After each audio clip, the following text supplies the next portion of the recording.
Baik, Assalamualaikum warahmatullahi wabarakatuh. Alhamdulillahirabbil alamin. Alhamdulillahilladzi qad waffaqa lil ilmi khaira khalqihi walittaqa. Musalliyan 'alan nabiyil mustafa wa alihil mustakmilin syarafa.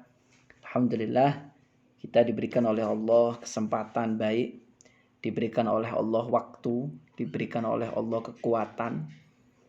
Karena Rasulullah sallallahu alaihi wasallam bersabda, "May yuridillahu bi khairan yufaqihu fiddin." Barang siapa yang dikehendaki baik oleh Allah, maka Allah pahamkan dia dalam masalah agama. Allah berikan kita waktu untuk sama-sama belajar terkait dengan ilmunya Allah, terkait dengan aturan syariat. Ini adalah bagian dari Allah menginginkan kita menjadi baik. Oleh karenanya kita patut bersyukur kepada Allah Subhanahu wa taala. Yang kedua, kita selalu membaca salawat kepada Rasulullah. Karena tanpa Rasulullah kita tidak akan ada. Laulaka ya Muhammad lima khalaqtul aflah. Katanya Allah Subhanahu wa taala, kalau bukan karena engkau wahai Nabi Muhammad, wahai Rasulullah, wahai kekasihku, katanya Allah, maka tidak akan aku buat, tidak akan aku ciptakan alam semesta ini. Allah Subhanahu wa taala bersabda seperti itu kepada Rasulullah sallallahu alaihi wasallam. Oleh karenanya kita harus selalu membaca salawat kepada Rasulullah sallallahu alaihi wasallam. Yang ketiga, ayo kita atur hati kita atur memang benar-benar niat mencari ilmu karena Allah. Karena apa? Orang mencari ilmu kalau dia memang benar-benar karena Allah mencari ilmunya dan dia benar-benar ilmu itu adalah untuk kemaslahatan agama dan juga kemaslahatan zahir batin, maka lam tuktab khoti'atuh yauma hayatih. Di dalam suatu hadis disebutkan di dalam kitab Adabul Alim Al-Muta'alim, maka tidak akan ditulis kesalahannya selama dia hidup. Masya Allah Subhanahu wa taala ya. Jadi ini adalah kelebihan bagi seorang yang menuntut ilmu, jika memang dia menuntut ilmu karena Allah Subhanahu wa taala. Yang kedua, kelebihan orang yang mencari ilmu karena Allah, waburik fi ma'isyatih. Dia dimintakan keberkahan oleh malaikat di dalam kehidupannya. Jadi hidupnya berkah. Berkah itu ziyadatun fil khair. Berkah itu, barokah itu adalah bertambahnya kebaikan. Jadi bertambah kebaikannya. Dia mungkin disukai oleh orang, dia mungkin tenang hidupnya ya. Berkah semuanya. Banyak orang yang banyak hartanya, banyak orang yang sudah wis ketoke enak tok, mobilnya banyak, rumahnya besar, mewah, uangnya banyak, tapi kehidupannya rupek, sumpek. Banyak. Namun banyak di luar sana orang yang enggak punya rumah mungkin, orang yang rumahnya biasa-biasa. Juga enggak punya mobil, ataupun punya mobil tapi tidak mewah, tidak bagus. Tapi dia dilimpahi ketenangan oleh Allah, dilimpahi kebahagiaan. Itu yang penting. Jadi jangan salah ya. Asa antakrahu syai'an wa huwa khairul lakum wa asa an tuhibbu syai'an wa huwa syarrul lakum. Allah Subhanahu wa taala berfirman, mungkin hal yang tidak kita sukai adalah yang terbaik bagi kita. Dan mungkin hal yang kita benci adalah hal yang terbaik, hal yang kita sukai adalah hal yang buruk bagi kita. Wallahu ya'lamu wa antum la ta'lamun. Karena sesungguhnya Allah Subhanahu wa taala yang lebih paham dan yang lebih tahu, karena kita yang tidak tahu. Jadi oleh karenanya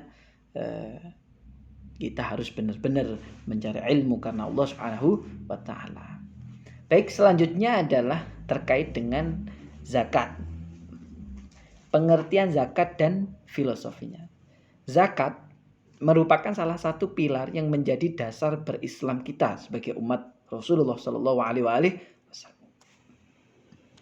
Syariat zakat bukan hanya syariat yang diwahyukan kepada Rasulullah sallallahu alaihi wasallam beserta para umatnya ya, melainkan diwahyukan juga kepada para nabi sebelumnya beserta para umatnya. Nah, hal ini sebagaimana terangkan dalam Al-Quran. A'udzubillahi minasyaitonirrajim. Bismillahirrahmanirrahim. Waj'alani mubarakan aynama kuntu awsani bis salati waz zakati ma dumtu hayya. Dan dia, Allah, menjadikan aku seorang yang diberkati di mana saja aku berada. Dan dia, Allah, memerintahkan kepadaku mendirikan sholat dan menunaikan zakat selama aku hidup. Ini di surat Maryam ayat ke-31. Banyak ya. Ini kepada Nabi Ibrahim, kepada Nabi Ismail alaihi salatu wassalam. Jadi zakat ini sama ya, seperti aturannya kepada para nabi-nabi terdahulu.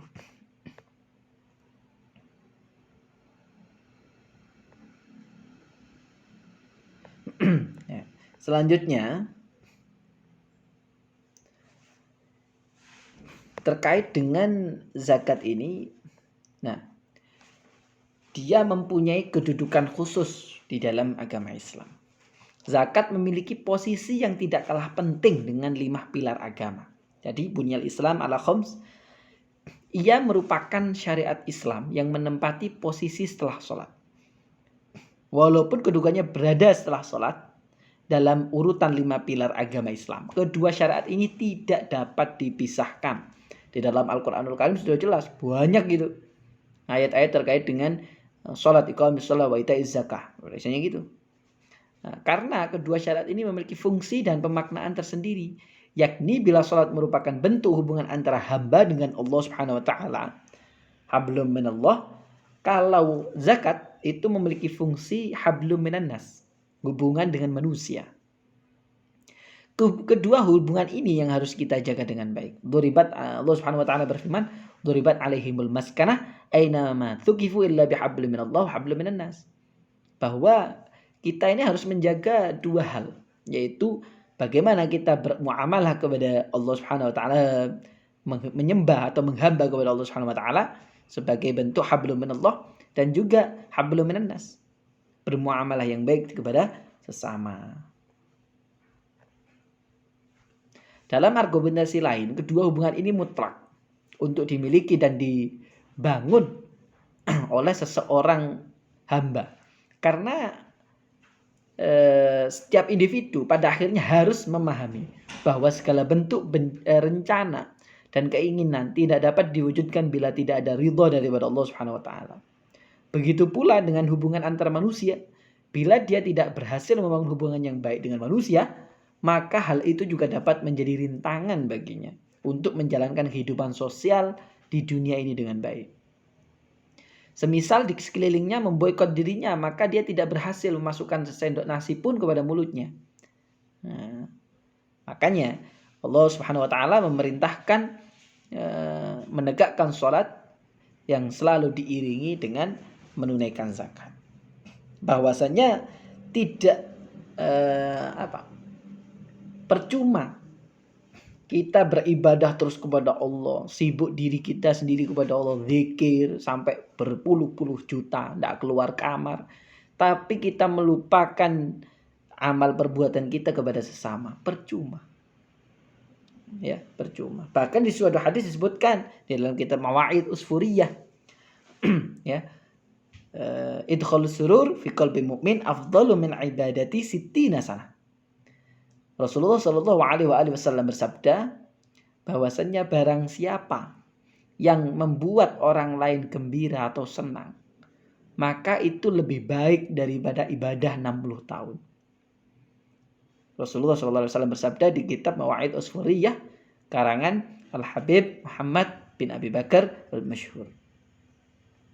Di sini perlu digarisbawahi, bukan serta-merta kita terus nggak beribadah 60 tahun hanya terus enakan membuat orang lain gembira, bukan seperti itu. Ya, bukan begitu. Maksudnya lebih utama gitu ya, lebih baik.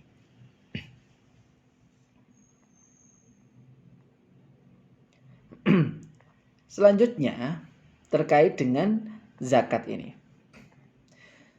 Ada beberapa macam zakat. Yang pertama, zakat fitrah. Yang kedua, zakat mal. Zakat harta yang meliputi emas, perak, harta perdagangan, ternak, tanaman, rikas, dan lain-lain. Jenis macam-macam zakat yang telah diterangkan di atas telah diterangkan oleh Allah Subhanahu wa taala dalam firman-Nya di dalam Al-Qur'anul Karim dalam ayat surat Al-Baqarah ayat 267 yang berbunyi a'udzubillahi minasyaitonirrajim bismillahirrahmanirrahim ya ayyuhalladzina amanu anfiqu min thayyibati ma kasabtum wa mimma akhrajna lakum minal ardh wa la tayammamul khabitha minhu tunfiquna wa lastum biakhidhihi illa an tumidhu fihi wa'lamu annallaha ghaniyyun hamid. Dengan arti, wahai orang yang beriman, nafkahkanlah di jalan Allah sebagian dari hasil usahamu yang baik-baik dan sebagian dari apa yang kami keluarkan dari bumi untuk kamu, dan janganlah kamu memilih yang busuk-busuk lalu kamu nafkahkan daripadanya padahal kamu sendiri tidak mau mengambilnya, melainkan dengan memenjamkan mata terhadapnya. Nah, maksudnya nggak sudi, nggak suka begitu. Dan ketahuilah bahwa Allah Maha Kaya lagi Maha Terpuji. Yang pertama, zakat fitrah sekarang merupakan zakat yang wajib dikeluarkan oleh setiap individu. Setahun satu kali, mulai diwajibkan pada malam pertama awal bulan Ramadan. Ya. Dimasuki malam pertama berarti setelah maghrib dihitung, atau ada yang mengatakan sore hari itu sudah masuk 1 Syawal. Zakat ini disebut juga dengan zakat badan atau zakat Ramadan. Kita mengeluarkan zakat itu adalah mengeluarkan hal yang tidak baik di dalam diri kita. Yang mengeluarkan diri dan dikeluarkan bertepatan dengan momentum puasa Ramadan. Adapun kewajiban melakukan zakat fitrah berdasarkan firman Allah dalam surat Al-A'la ayat 14 sampai 15. Qad aflaha man tazakka wa dzakara isma rabbih fasalla. A'udzubillahi minasyaitonirrajim. Bismillahirrahmanirrahim. Qad aflaha man tazakka wa dzakara isma rabbih fasalla. Yang artinya adalah benar-benar berbahagialah orang-orang yang menunaikan zakat lalu menyebut-nyebut nama Tuhannya. Bertakbir ya. Kemudian melakukan sholat Idul Fitri. Ini terkait dengan zakat fitrah. Nah, adapun yang berkenaan dengan waktu mengeluarkan zakat fitrah, jumhur ulama memiliki pandangan yang berbeda. Sebagaimana kami uraikan secara rinci. Ini dirincikan. Yang pertama, mustahab, paling dicintai, paling bagus, dan sangat dianjurkan. Karena apabila zakat fitrah itu diberikan kepada orang yang berhak menerima harta zakat sebelum dilaksanakannya Idul Fitri. Itu adalah waktunya. Sebelum dilaksanakannya Idul Fitri. Yang kedua, jawaz, boleh. Boleh dikerjakan tapi tidak dianjurkan karena kurang utama, yaitu ketika zakat dilaksanakan setelah melaksanakan sholat Idul Fitri sampai akhir hari raya sebelum terbenam matahari tanggal 1 Syawal. Nah, yang ketiga, haram apabila zakat ini ditunaikan atau didistribusikan kepada orang yang berhak menerima zakat itu setelah terbenamnya matahari. Nah, ini nggak boleh pada tanggal 1 Syawal.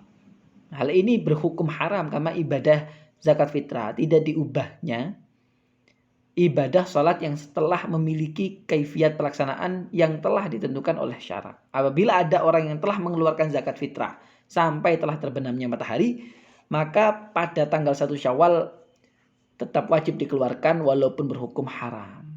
Nah, ini yang harus dihati-hati ya. Kalau berhukum haram ini panjang ceritanya. Nah, ini terkait dengan niat zakat, karena semua ibadah itu ada niatnya. Innamal a'malu binniyat. Apa sih fungsinya niat itu? Menurut suatu kitab disebutkan bahwasanya niat itu memiliki fungsi membedakan membedakan antara mana yang ibadah, mana yang tidak. Ini niat ya. Dan juga mana ibadah yang wajib, mana ibadah yang sunnah, itu adalah niat. Niatnya adalah nawaitu an ukhrija zakatal fitri an nafsi fardhalillahi ta'ala. Ini untuk dirinya sendiri. Mengeluarkan zakat fitrah untuk dirinya sendiri. Tapi kalau untuk orang lain, wa nawaitu an ukhrija zakatal fitri an fardhalillahi ta'ala. Ya. Ini doa bagi orang yang berzakat. Allahumma ja'al maghnaman wa la taj'alha maghraman. Ya Allah, jadikan ia sebagai simpanan yang menguntungkan dan jangan jadikan ia pemberian yang merugikan. Doa bagi penerima zakat fitrah. Yang menerima zakat fitrah mendoakan ajarakallahu fi ma ataita wa baraka fi ma baqaita wa ja'alhu laka tahuran. Ya Allah, berikanlah pahala atas apa yang kau berikan. Dan semoga Allah memberikan barokah atas harta simpananmu dan menjadikan hal itu sebagai pembersihmu.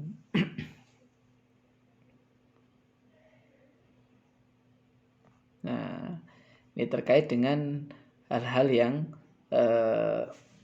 disedekahkan ya.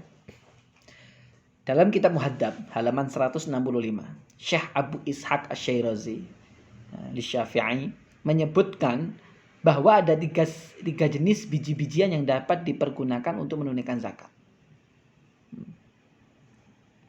Satu, semua jenis biji-bijian yang dapat dijadikan makanan pokok dipergunakan untuk menunaikan zakat fitrah. Sebagaimana dijelaskan dalam hadis An Abi Sa'id Al-Khudri radhiyallahu an qala kunna nu'tiha fi zamanin Nabi sallallahu alaihi wasallam sa'an min tamrin aw sa'an min sya'ir aw sa'an min zabib aw sa'an min aqta'in al-akhir.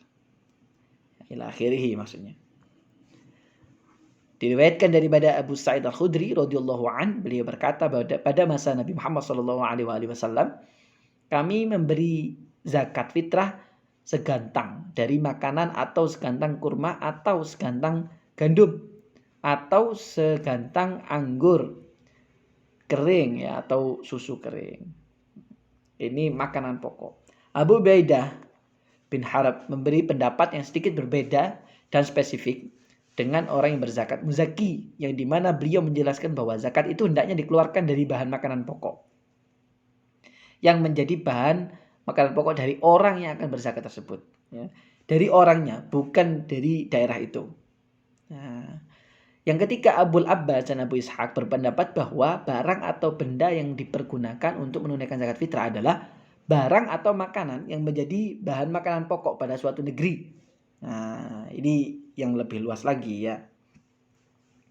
Bila seseorang berkeinginan untuk mengganti makanan yang akan dizakatkan dengan bahan makanan yang dimiliki oleh negara lain, maka hendaknya memperhatikan beberapa hal sebagai berikut.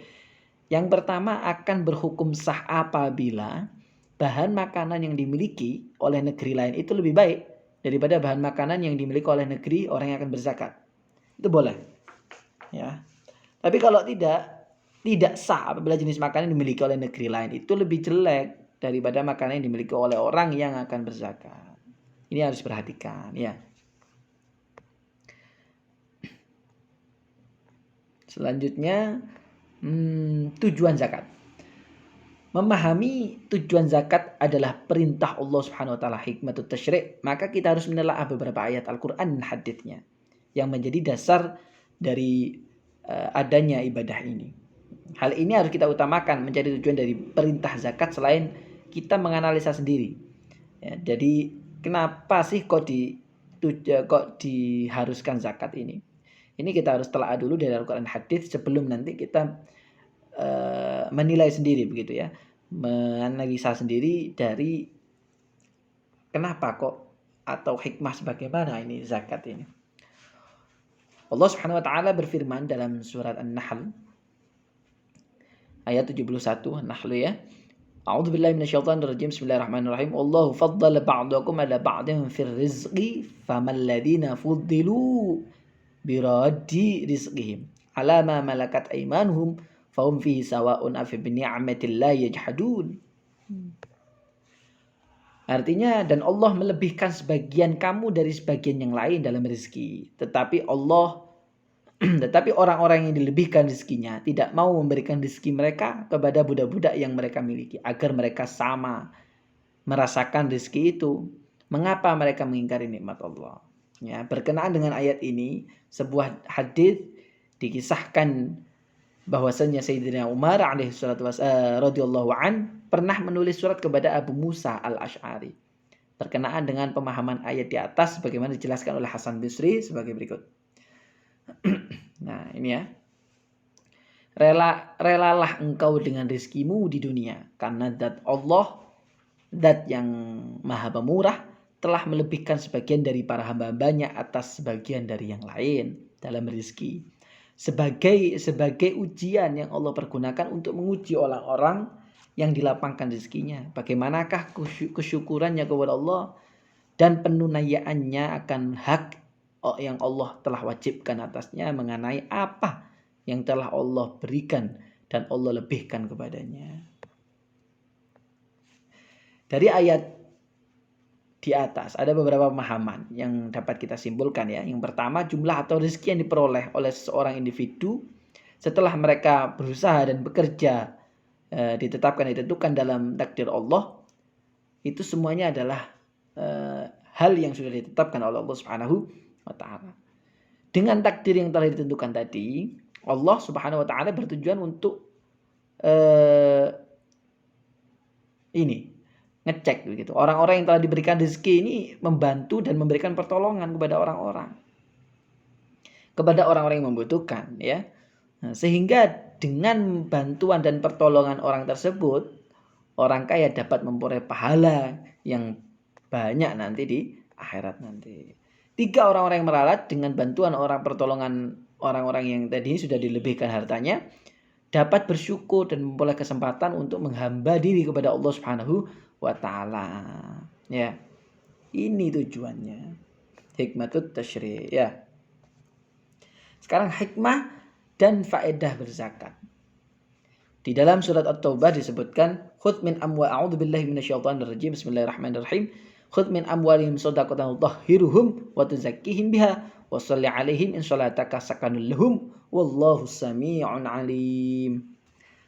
Artinya, ambillah sedekah dari sebagian harta mereka. Dengan sedekah itu kamu membersihkan dan mensucikan mereka dan berdoalah untuk mereka. Karena sesungguhnya doa kamu itu menjadi ketentraman jiwa mereka. Dan ingatlah Allah Subhanahu wa taala Maha mendengar lagi Maha mengetahui. Ya. Ada beberapa faedah ini. Ini yang pertama. Orang yang menunaikan zakat dapat mengenal nikmat Allah yang diberikan kepadanya berupa nikmat harta, ya. Nikmat menunaikan zakat tersebut berarti yang mensyukuri kepada Allah Subhanahu wa taala. Jadi syukur itu tidak hanya langsung ucapan alhamdulillah, tapi bagaimana kita berbuat lebih baik itu juga syukur kepada Allah Subhanahu wa taala. Zakat dapat membangkitkan semangat persatuan di antara kaum muslimin. Karena apa? Saling membantu satu sama lain. Ta'awanu 'alal birri wat taqwa. Saling membantu di dalam kebaikan dan kebenaran dan takwa kepada Allah Subhanahu wa taala. Yang tidak kuat, yang lemah, yang dhaif, yang miskin dibantu oleh mereka yang kelebihan hartanya, orang yang kaya. Akhirnya sama-sama kuat begitu. Tidak bisa dikalahkan nanti orang muslim. Zakat adalah petunjuk yang diberikan oleh Allah kepada umat Islam berkenaan dengan tata cara bermasyarakat, ya, cara membina persatuan dan kesatuan, ya, saling tolong menolong, banyak hal. Nah, yang pertama menjaga kehidupan orang yang memerlukan, saling tolong menolong. Yang kedua menimbulkan kecintaan orang fakir kepada orang kaya. Dalam suatu hadis disebutkan bahwasanya sedekah hadiyatun tahadu wa tahabu. Bahwasanya sedekah itu hadiah. Saling bersedekahlah kalian semua, maka sekalian akan saling mencintai. Yang selanjutnya menyedikitkan tindak pidana dalam negeri. Karena apa? Orang yang melarat, orang yang tidak punya begitu, mereka tidak ada kesempatan atau tidak ada pemikiran untuk mencuri. Karena apa? Sudah tercukupi. Ya, sudah tercukupi. Kadzal fakru ayyakuna kufran. Karena apa? Orang yang fakir itu lebih mendekatkan diri kepada kekufuran. Kufur untuk apa? Untuk mensyukuri nikmat Allah, karena mereka merasa tidak punya nikmat Allah begitu. Sedangkan kalau kita membantu orang lain, membantu dengan berzakat tadi, insya Allah akan mengurangi tindak pidana, ya, akan mengurangi kriminalitas, memperbaiki kesehatan orang-orang fakir, mengurangi pengangguran dan pengemis, karena mereka sudah dicukupi tadi. membantu pendidikan orang yang tidak mampu, menyebar kecintaan, melenyapkan rasa dendam dan hasut. Tindakan yang positif terhadap orang-orang kaya dengan maksa mereka memberikan sebagian harta. Jadi yang kaya tidak semakin kaya, yang kaya tetap bersyukur kepada Allah Subhanahu wa taala, membersihkan jiwa. Karena orang yang berzakat itu adalah pada hakikatnya mengeluarkan penyakit. Entah itu penyakit daripada dirinya atau penyakit daripada hartanya. Ya. Itulah hal-hal terkait dengan faedah adanya zakat. Mungkin itu terkait dengan zakat ya. Jadi ini terkait dengan adanya amil zakat itu tadi, perbedaan di antara para ulama.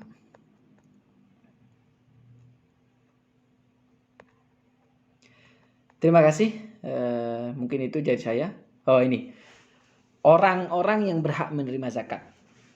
Adapun orang berhak menerima zakat secara umum telah disebutkan oleh Allah Subhanahu wa taala dalam Al-Qur'an surat At-Taubah ayat 60. Ya, Sayyid Ali Fikri dalam kitab Khulasatul Kalam fi Arkanil Islam menyebutkan di dalam halaman 186 menjelaskan maksud ayat Taubah tadi. Yang pertama orang-orang fikir, orang-orang fakir, yaitu mereka yang tidak mampu mencukupi kebutuhan hidup mereka yang pokok. Mereka hanya memiliki sedikit saja. Itu mereka fakir. Nah, sekarang orang miskin, mereka yang tidak bisa mendapatkan kecukupan hidup mereka. Tetapi tidak ada orang yang mengetahui sebab mereka tidak mau meminta-minta kepada orang lain karena sifat keperwiraan mereka. Bahkan orang-orang bodoh menyangka mereka ini sebagai orang-orang yang kaya karena sifat keperwiraannya tadi, sifat saling membantu ya. Para amil pengurus zakat yaitu mereka yang diangkat oleh kepala negara ya, untuk mengumpulkan dan melaksanakan zakat pada masa lampau. Zakat itu diurus oleh pemerintah. Mereka ini terdiri dari pengumpul zakat, pembagi, penulis, pengumpul, orang-orang yang menerima zakat dan lain sebagainya. Mereka ini menerima bagian dari zakat. Tapi ini yang harus diperinci lagi, karena tidak sembarangan orang dianggap sebagai amil atau pengurus zakat. Para mu'alaf yang dijinakkan hati mereka. Mereka yang baru masuk Islam, pemberi zakat ini dimaksudkan agar mereka tetap dalam agama Islam dan juga untuk menyenangkan orang-orang dan anak buah mereka. Akhirnya kan mereka berpikir, Masya Allah Islam ini enak ya, gitu. Saling memberi begitu. Rikob, para budak berlian yang telah ditentukan oleh para majikan mereka, bahwa mereka sanggup atau dapat membayar sejumlah uang kepada para majikan, maka mereka akan dimerdekakan. 6 orang yang berhutang, gharim, yaitu mereka yang berhutang bukan untuk keperluan maksiat dan mereka itu tidak mampu membayarnya. Ini dibantu dengan zakat tadi. Sabilillah, yaitu para sukarelawan yang ikut bertempur dan berjuang di jalan Allah tanpa menerima gaji. Pemberian zakat kepada mereka ini meskipun mereka kaya adalah untuk membantu mereka guna menimbulkan keberanian dari orang-orang yang tidak ikut bertempur untuk ikut serta bertempur di medan laga. Sabilillah ini juga ada lagi yang menyebutkan para pencari ilmu. Ini juga mereka adalah disebut sebagai sabilillah. Ibnu Sabil yang musafir, yang kehabisan bekal. Mereka ini diberi zakat sekedar bekal yang diperlukan. Nah,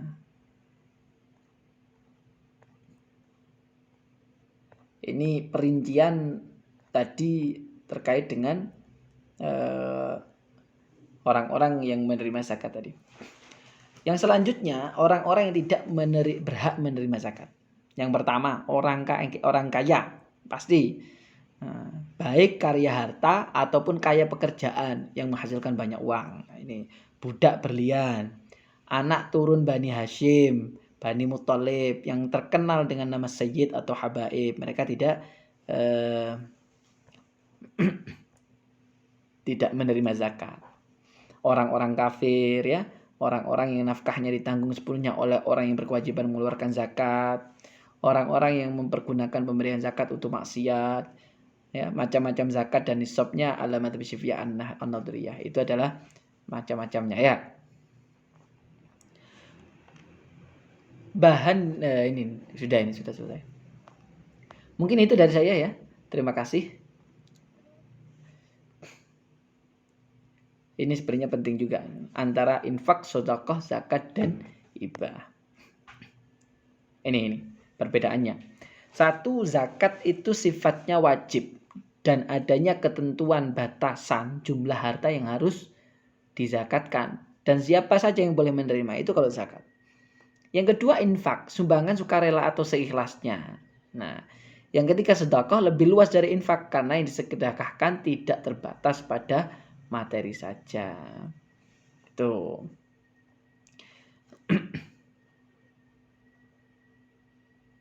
Ini terkait dengan pengertian definisi etimologi dan terminologi.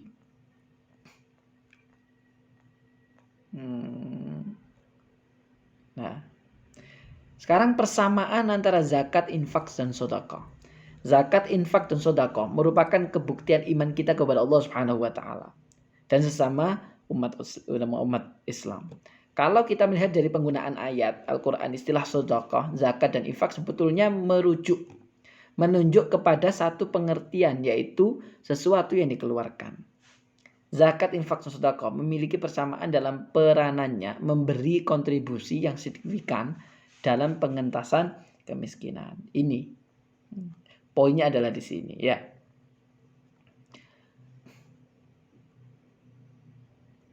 Kalau sedekah tadi, kalau zakat tadi 8 golongan ya yang sudah saya jelaskan di atas. Kalau sedekah dan infak sendiri itu secara umum ya, boleh siapa saja. Akan tetapi ada aturan ya terkait dengan sedekah kepada orang-orang yang kafir, orang-orang yang musyrik, murtad. Nah, itu juga tidak boleh. Bisa jadi sedekahnya haram ataupun makruh begitu. Karena nanti khawatir dipergunakan kepada hal-hal yang tidak baik. Mungkin itu dari saya. Terima kasih. Saya mohon maaf apapun yang kurang adalah dari diri saya sendiri dan yang salah dari diri saya sendiri. Saya mohon maaf dan yang lebih itu daripada Allah Subhanahu wa taala. Cukup. Terima kasih. Alhamdulillah wa nafsulana al-afu minkum. Wallahul muwaffiq ila aqwamit thariq. Wassalamualaikum warahmatullahi wabarakatuh.